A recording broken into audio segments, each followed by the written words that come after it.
काय ते. आणि राजमाता हा दर्जा दिलेला नाही. राजमाता ह्या जिजाऊ आहे. जिजाऊंच्या चरणी नतमस्तक होऊनच हे सरकार सुरू आहे. छत्रपती शिवाजी महाराजांना नतमस्तक होणे सरकार सुरू आहे.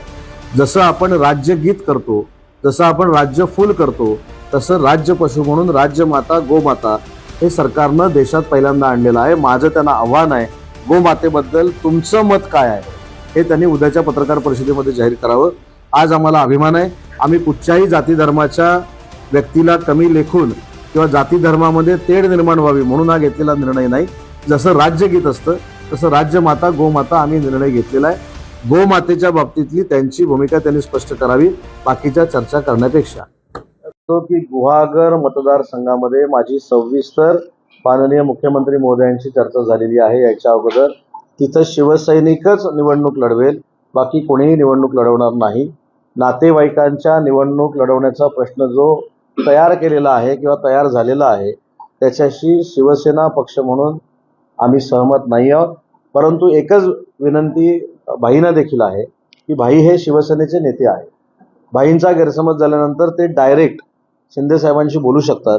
त्याच्यामुळे तिकीट जाहीर झालं असतं आणि मग काही निर्माण झालं असतं तर ठीक आहे. अजून तिकिटाची चर्चा पण नाही. गुहागर कोणाला सोडायचंय कोणाला घ्यायचं ह्याच्यावर देखील चर्चा नाही. विपुल कदमांनी बॅनर लावले आणि त्यांनी इच्छा व्यक्त केली, याचा अर्थ एबी फॉर्म त्यांना मिळाला असं होत नाही.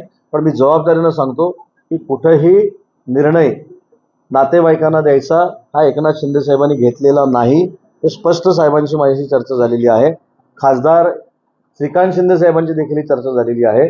फक्त माझं मत असंच आहे की शिवसैनिकालाच त्या ठिकाणी तिकीट मिळेल, परंतु भाईंनी देखील या सगळ्या गोष्टीची चर्चा शिंदे साहेबांबरोबर करायला पाहिजे होती आणि तो गैरसमज दूर करायला पाहिजे होता. तिथं देखील पंतप्रधान नरेंद्र मोदी साहेबच झाले. तीच परिस्थिती महाराष्ट्रामधली आहे. किती बोंबाबोंब जरी केली, किती शिव्या जरी घातल्या, किती घाणेरडं आम्हाला जरी बोललं तर आमची मतं वाढतायत. महाराष्ट्राला कळतंय की राजकीय संस्कृती काय लयाला गेलेली आहे. त्याच्यामुळे आम्ही जे विकासात्मक काम करून टीका न करता महाराष्ट्राला पण दाखवून देतोय की आम्ही असल्या फालतू टीकेला किंमत देत नाही. आम्ही आमचं काम करत चाललेलो आहोत आणि त्याचा परिणाम त्यांनी सारखं बोलत राहावं. त्यांनी फक्त 9:30चीच पत्रकार परिषद घेऊन उपयोगाचं नाही. आता अजून आमची मतं वाढवायची असतील तर 9:30, 12:30, 3 म्हणजे जसं 9 ते 12 पिक्चर असतो, 12 ते 3 असतो, तसं म्हणजे दिवसातनं 3-4 वेळा त्यांनी पत्रकार जर परिषद घेतली तर अनेक महाविकास आघाडीच्या उमेदवारांचे डिपॉझिट जाऊ शकतात. तर माझी त्यांना तुमच्या पत्रकारच्या माध्यमातून विनंती आहे की टायमिंग देखील बदलावं, सकाळीच सुरू करावं, जेणेकरून सकाळपासून संध्याकाळपर्यंत आम्हाला प्रचार करावा लागणार नाही. त्यांच्या अशा घाणेरड्या वक्तव्यामुळं जनतेला देखील कळेल की विरोधक काय दर्जाचे आहेत आणि आमच्या मतामध्ये भर पडेल. आमचा प्रचार तेच करतायत. आता आपल्या स्वप्नातील प्लॉट्स घेणे झाले सोपे.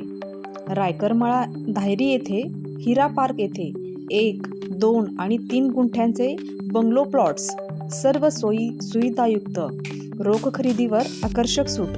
अधिक माहितीसाठी संपर्क करा